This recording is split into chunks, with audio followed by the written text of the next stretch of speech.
Hello everyone, कैसे हो आप सब। मेरा नाम संजीव कुमार है और यूपी पीसीएस एआई डिकोडर में आप सभी का स्वागत है। चलिए शुरू करते हैं आज की क्लासेस।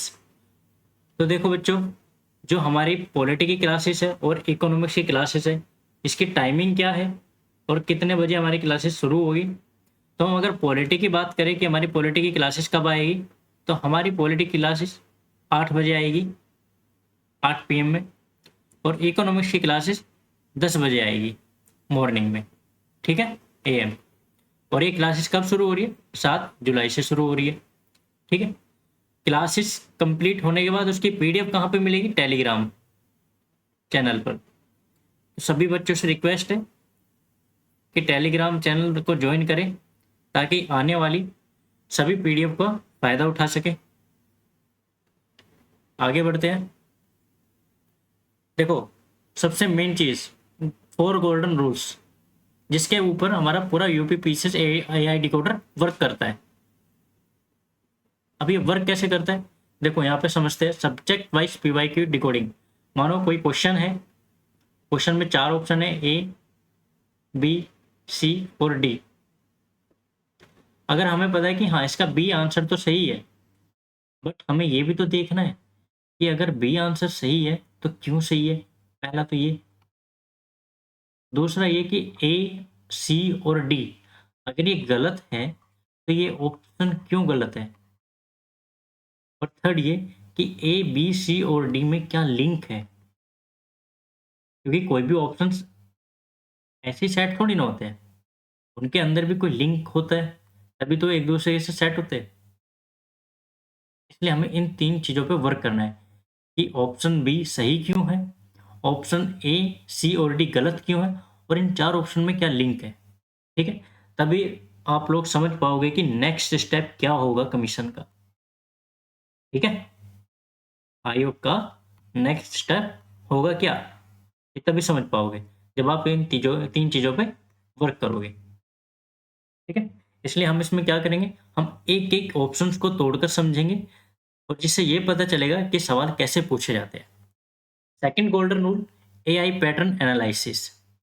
देखो आपको भी पता है कि कोई भी एग्जामिनर हो या आप लोग भी अगर कोई टेस्ट सीरीज बनाओगे बच्चों के लिए, कुछ बच्चे होंगे जो ट्यूशन पढ़ाते होंगे, अगर वो बच्चों को टेस्ट देते हैं तो कभी भी अगर अपना लेवल बेसिक से शुरू करते हैं टेस्ट में, तो वो उसको हमेशा अपग्रेड करते हैं, टफ की तरफ जाते हैं। कोई ये तो है नहीं कि एक बार बेसिक बनाया, एक बार टफ बनाया, फिर एक बार बिल्कुल बेसिक बनाया, फिर टफ बनाया, ऐसा तो नहीं होता। वो हमेशा अपग्रेड करता है चीज़ों को। ऐसे ही आयोग वर्क करता है कि वो जब भी क्वेश्चन पेपर बनाएगा, वो उसमें क्या करेगा, चीज़ों को बदलेगा, पैटर्न को, ताकि चीज़ों को समझने के लिए हमें और मेहनत करनी पड़े। इसलिए हम इस बार क्या करेंगे, AI की मदद से चीज़ों को डिकोड करेंगे, जिससे हमें ये पता चलेगा कि टॉपिक्स कौन से हैं जिनको हमें अच्छे से कवर करना है, और कौन से टॉपिक्स हैं जिनको हमें छोड़ना है, जहाँ पे कम मेहनत करनी है, ठीक है। सेकंड थर्ड जो गोल्डन रूल है वो है मैक्सिमम प्रैक्टिस। देखो आप क्लास नोट्स ले रहे हो, आप बुक्स पढ़ रहे हो, लेकिन आप अगर रिवीजन ही नहीं कर रहे, प्रैक्टिस सेट नहीं लगा रहे हो, तो उसका तो कुछ फ़ायदा ही नहीं होगा। क्यों नहीं होगा? क्योंकि आपको अंडरस्टैंडिंग ही नहीं हो पाएगी कि भाई एग्जाम में जो क्वेश्चंस डिजाइन होते हैं उनको कैसे समझना है। और ये किस्सा आएगा जब आप क्वेश्चन टेस्ट लगाओगे, और जब भी समझ में नहीं आएगा तो आपका नेगेटिव मार्किंग बढ़ेगी। जब नेगेटिव मार्किंग बढ़ेगी तो आपके क्या होगा, सही आंसर्स के मार्क्स भी चले जाएंगे, तो जिससे आपका एग्जाम क्या होगा, क्वालिफाई नहीं होगा। तो हम ये चीज़ कहाँ पे सीखेंगे, हम ये मैक्सिमम प्रैक्टिस में सीखेंगे, जहाँ पे हम कंसेप्चुअल क्लैरिटी को मजबूत करेंगे, लेकिन साथ साथ 15,000 से 25,000 क्वेश्चन को डिटेल्ड एनालिसिस करेंगे, जिससे ये हो कि एग्जाम हॉल में जब आप बैठो तो आपको कोई भी क्वेश्चन क्या नया ना लगे, आपको पहले से हो कि हाँ ये सारी चीज़ें हमने पढ़ रखी है। एक चीज़ और जो आपको अभी यहाँ पे थोड़ा गड़बड़ लग रही है, वो ये कि ये जो 15,000 और 25,000 क्वेश्चन है, क्या ये सर ने नंबर ऑफ क्वेश्चन ज़्यादा दे दिए? क्या यहाँ पे सिर्फ 1000 या 2000 होने दें? देखो ऐसा नहीं है कि मैंने यहाँ पे जानबूझ के ज़्यादा लिखा है। मैंने ये यहाँ पे इसलिए ज़्यादा लिखा है क्योंकि मैं इतने करा सकता हूँ, क्योंकि मेरे पास इतने क्वेश्चंस कराने के लिए स्ट्रेटेजी है, मेरे पास इतने क्वेश्चन कराने के लिए प्लान है जिसको मैंने डिवाइड किया हुआ है। ठीक है, अब नेक्स्ट जो हमारा फोर्थ गोल्डन रूल है उसमें क्या है? देखो यूपीपीसीएस हमेशा क्या करता है, यूपीएससी को फॉलो करता है। जिस तरीके से इस बार 2026 मई में यूपीएससी का प्रीलिम्स आया, उसको देखकर लगता है कि कहीं ना कहीं यूपीपीसीएस भी अपनी चीज़ों को में पैटर्न में बदलाव करेगा, और उस पैटर्न में बदलाव करने के लिए हमें क्या करना है, 2026 के बदलते पैटर्न या ट्रेंड को मजबूती से समझना और अपनी समझ को विकसित करना, ताकि हम 2026 के पैटर्न को समझ सके। ठीक है, ये हमारे पास क्या है, ये 4 गोल्डन स्टेप्स है जिनके बेस पे हमें पूरा वर्क करना है। ठीक है, अब आते हैं आपका जो थर्ड स्टेप है, गोल्डन स्टेप। अभी भी आपको यहाँ पे कंफ्यूजन होगी कि ऐसा सर के पास क्या स्ट्रेटेजी है, क्या प्लान है, किस तरीके से चीज़ें डिवाइड की हुई है। बड़ा सिंपल है, नेक्स्ट स्लाइड में देखते हैं। देखो हमारे पास एग्जाम क्रैक करने के लिए अभी 5 मंथ्स है। ठीक है, और यहाँ पे पूरा मास्टर प्लान है कि कैसे हमें स्टडी करनी है। अगर हम बात करें जुलाई मंथ्स की, जुलाई मंथ्स में पॉलिटी और इकोनॉमिक्स हमारे पास 2 सब्जेक्ट है जिसकी क्या पीवाईक्यू सीरीज शुरू होगी। ठीक है, पीवाईक्यू सीरीज हम 2018 से शुरू कर रहे हैं और 25 तक चलेगी। जब हम पॉलिटी और इकोनॉमिक्स को जुलाई में ख़त्म कर लेंगे, मतलब ये टेस्ट सीरीज कंप्लीट हो जाएगी, उसके बाद हम ज्योग्राफी और एनवायरनमेंट की पीवाईक्यू सीरीज चलाएंगे। लेकिन जब हम पीवाईक्यू सीरीज एनवायरनमेंट और ज्योग्राफी की चलाएंगे तो इनका भी तो रिवीजन होना जरूरी है ना। जब इनका रिवीजन हमें करना है तो हम क्या करेंगे, हम इस तरफ जाएंगे, एआई डिकोडर सीरीज। क्योंकि रिवीजन में हम क्या चला रहे हैं, एआई डिकोडर सीरीज, जो एआई की तरफ से क्वेश्चंस डिजाइन होंगे, प्रिडिक्टेबल क्वेश्चंस होंगे, एक्सपेक्टेड क्वेश्चंस होंगे,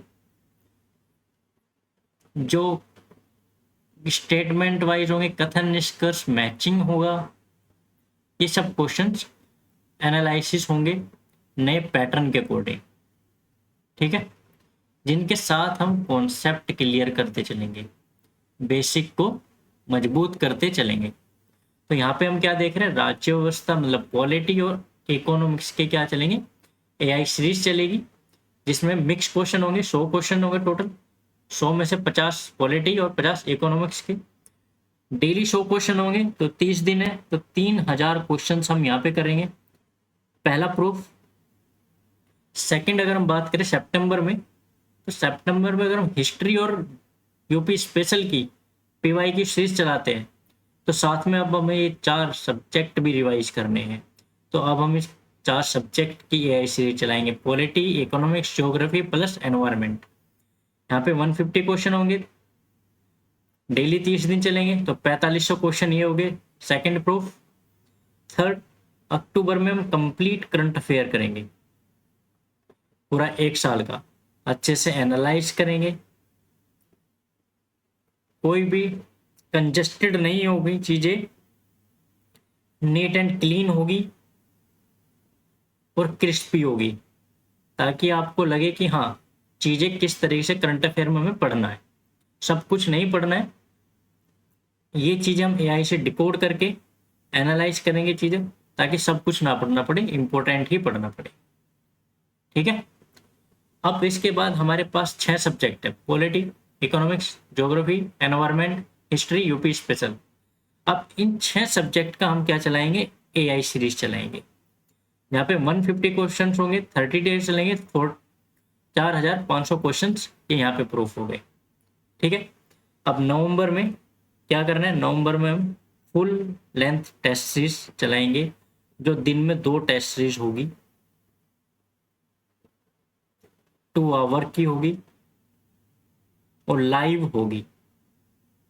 मतलब ये कि आपकी यहाँ पे 2 क्लास होगी, एक 10 बजे चलेगी और एक रात में 8 बजे चलेगी। ये लाइव क्लास में आपसे क्वेश्चन कराए जाएंगे, 2 घंटे का टाइम दिया जाएगा। आपको अपने पास OMR शीट रखनी है, उस पर आपका नाम, कॉन्टैक्ट नंबर होगा। और जैसे 10 बजेंगे आपका टेस्ट शुरू हो जाएगा, 12 बजे तक टेस्ट होगा। 12:10 पे आपको आंसर की मिल जाएगी, जिससे आप क्वेश्चन अपने मैच कर सको, कितने सही है कितने नहीं। और क्वेश्चन मैच करने के बाद जो आपकी OMR शीट है उसकी फ़ोटो की PDF बना करके मुझे मेरे टेलीग्राम पे शेयर करना है, ताकि आप मुझसे कनेक्ट हो सको चीज़ों को और बेटर करने के लिए। ठीक है, तो ये एक टेस्ट सीरीज आपकी मॉर्निंग में होगी, एक टेस्ट सीरीज आपकी इवनिंग में होगी। ऐसे आपके डेली 300 क्वेश्चन सोल्व होंगे, 30 दिन 9000 क्वेश्चन ही। तो एक प्रूफ आपके पास ये रहा। अब रही एक बात इंपॉर्टेंट और है, यहाँ पे मैं आपके कॉन्सेप्ट क्लियर कराऊंगा, इसमें भी कॉन्सेप्ट क्लियर कराऊंगा, इसमें भी कॉन्सेप्ट क्लियर कराऊंगा, यहाँ पे भी कॉन्सेप्ट क्लियर कराऊंगा। लेकिन यहाँ पे आप टेस्ट दोगे पूरा 1 महीना। ठीक है, और यहाँ पे आपके रिजल्ट होगा। ये रिजल्ट तय करेगा आपका 6 दिसंबर कि आपने कितनी लगन से काम किया है, मेहनत की है। ठीक है, ये है हमारा पूरा स्टडी प्लान कि हम किस तरीके से चीजें करेंगे। नेक्स्ट, अब सी सेट की बात करते हैं। देखो सी सेट का ये है कि अभी हम इस पे हमारी टीम वर्क कर रही है। ठीक है, जैसे ही ये वर्क खत्म होगा हम इसकी चीज़ें शेड्यूल आपके सामने शेयर करेंगे। जैसे GS की करिए, ऐसे ही हम सी सेट की जल्दी ही क्लासेस का अनाउंसमेंट करेंगे। लेकिन हमें पढ़ना क्या है? Percentage, profit and loss discount, average, ratio and proportion, time and work, triangle, circle, 3D volume and surface area, number system and divisibility rules, unit digit, LCM, HCF। अगर हम रीजनिंग की बात करें वर्बल में, coding, decoding, blood relation, direction and distance test, ranking and ordering, series, missing, dice. Non verbal reasoning में बात करें, counting of figure, triangle, square, figure series, odd, one out, mirror and water image, statement, argument, assumptions. ठीक है, ये कुछ chapters है जो आपको करने हैं, यहाँ से क्वेश्चन आते ही है एवरी ईयर। अब देखो सी सेट में आपकी हिंदी आती है, जिसमें 15 से 20 क्वेश्चन होते हैं। ये उसका सिलेबस है। गद्यांश, पर्यायवाची शब्द, विलोम शब्द, अनेक शब्दों का एक शब्द, मुहावरे, शब्द शुद्धि, वाक्य शुद्धि, संधि, समास, उपसर्ग, प्रत्यय, तत्सम, तद्भव, वर्तनी, वाक्यांश के लिए एक शब्द, शब्दों का सही प्रयोग, वाच्य, काल, कारक, लिंग एवं वचन, संज्ञा, सर्वनाम, विशेषण, क्रिया, विराम चिन्ह। लेकिन देखो हमने यहाँ पे AI की हेल्प से चीज़ों को डिकोड किया, जिससे हमें पता चला कि कॉम्प्रीहेंशन, पर्यायवाची विलोम शब्द, मुहावरे, वाक्य एवं शब्द शुद्धि, एक शब्द, उपसर्ग एवं प्रत्यय, संधि और समास, तत्सम, तद्भव, हमें इन्हीं पे ही कमांड बनाना है, जिससे मैक्सिमम टॉपिक्स यहीं से क्वेश्चन पूछे जाते हैं, इन टॉपिक से। ठीक है, नेक्स्ट, इंटरपर्सनल स्किल्स और कम्युनिकेशन स्किल्स। अब देखो इसका काफी बड़ा सिलेबस है, लेकिन जब हमने ट्रेंड देखा AI की हेल्प से, उसमें पता चला कि कुछ ही टॉपिक्स है जहाँ से क्वेश्चंस बार बार रिपीट हो रहे हैं। Communication process, feedback, noise, body language, formal and informal communication, listening skills, barrier of communication, assertive behaviour, empathy, decision making, team work, leadership, situation based questions. ये वे सब्जेक्ट है या विषय है जहाँ से बार बार क्वेश्चन पूछे जाते हैं। टॉपिक ये वही है जो रिपीट हो रहे हैं। अब देखो AI ने एक प्रिडिक्ट और किया, एक और चीजें बताई। 2026 के अकॉर्डिंग। अगर आप यूपीपीएससी 2026 दे रहे हैं तो इस टॉपिक को केवल डेफिनेशन तक सीमित नहीं रखना है। अब प्रश्न सिचुएशन बेस्ड और एप्लीकेशन आधारित भी पूछे जा सकते हैं, जैसे कि किसी कार्यालय, टीम या प्रशासनिक स्थिति में सबसे प्रभावी संचार या निर्णय का चयन करना। इस तरीके के क्वेश्चन भी अब पूछे जाएंगे। मतलब ये यहाँ पे भी कंसेप्ट की तरफ बढ़ रहे हैं। ये जो कॉन्सेप्ट है इनको यहाँ पे क्लियर करना है, ठीक है। अब ये पूरा आपके सामने स्टडी प्लान है, जिस तरीके से हम वर्क कर रहे हैं ये पूरा आपके सामने है। अगर कोई भी स्टूडेंट को कोई डाउट हो तो कमेंट बॉक्स में मुझे मिले और कमेंट करें कि सर मुझे ये चीज़ें समझ में नहीं आई है, तो वो चीज़ें हम आगे एक्सप्लेन कर देंगे, ठीक है। कोई डाउट हो तो बताना और अपनी तैयारी को अच्छे से करो, क्योंकि टाइम ज़्यादा नहीं है, 6 दिसंबर पास में ही है। लेकिन इन 5 महीने अच्छे से मेहनत करनी है ताकि सिलेक्शन हो जाए और जो हमारा टारगेट है ये भी अचीव हो जाए। 25,000 क्वेश्चन करोगे और आपको एग्जाम में 150 क्वेश्चन करने हैं। मैक्सिमम चीज़ें आपकी आंखों के सामने रहेगी, जिससे चीज़ें आसान हो जाएगी, ठीक है। तो आज के लिए इतना ही। Thank you.